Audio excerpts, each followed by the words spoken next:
कोल्हापूर जिल्ह्याची कन्या व जयसिंगपूर येथील रहिवासी लेफ्टनंट सई जाधव यांनी टेरिटोरियल आर्मीमध्ये प्रादेशिक सेनेमध्ये नियुक्त होताना IMA मधून पास होणाऱ्या पहिला महिला लेफ्टनंट बनण्याचा मान मिळवून इतिहास घडवला आहे.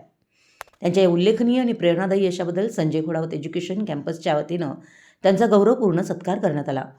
याप्रसंगी संजय घोडावत एज्युकेशन कॅम्पसचे चेअरमन संजय घोडावत यांनी लेफ्टनंट सई जाधव यांच्या कार्याचा गौरव करताना सांगितलं की सई जाधव यांचं यश हे केवळ वैयक्तिक नसून कोल्हापूर, महाराष्ट्र व देशातील तरुणींसाठी प्रेरणादायी आहे.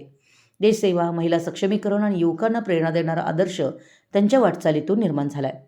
सत्काराला उत्तर देताना लेफ्टनंट सई जाधव म्हणाल्या, संजय घोडावत शैक्षणिक संकुलानं दिलेल्या सन्मानाबद्दल मी मनापासून आभारी आहे. माझं गाव आणि संजय घोडावत यांचं गाव एकच जयसिंगपूर असून माझ्या गावात असा भव्य सत्कार होत आहे याचा मला विशेष अभिमान आहे. आज इथे उपस्थित असलेल्या विद्यार्थिनींपैकी एक जरी मुलगी आर्मीमध्ये अधिकारी झाली तर हा माझा सत्कार खऱ्या अर्थानं सफल झाला असं मी समजेन. लेफ्टनंट सई जाधव यांनी केवळ 23व्या वर्षी डेहराडून येथील इंडियन मिलिटरी अकॅडमीची IMAची कठोर सैनिकी प्रशिक्षण प्रक्रिया पूर्ण करून 93 वर्षाच्या इतिहासात प्रथमच टेरिटोरियल आर्मीमधून महिला अधिकारी म्हणून पासआउट होत लेफ्टनंट म्हणून कमिशन मिळवलं आहे. या दरम्यान संजय घोडावत फाउंडेशन समाजसेवेच्या क्षेत्रात सातत्यानं कार्यरत आहे.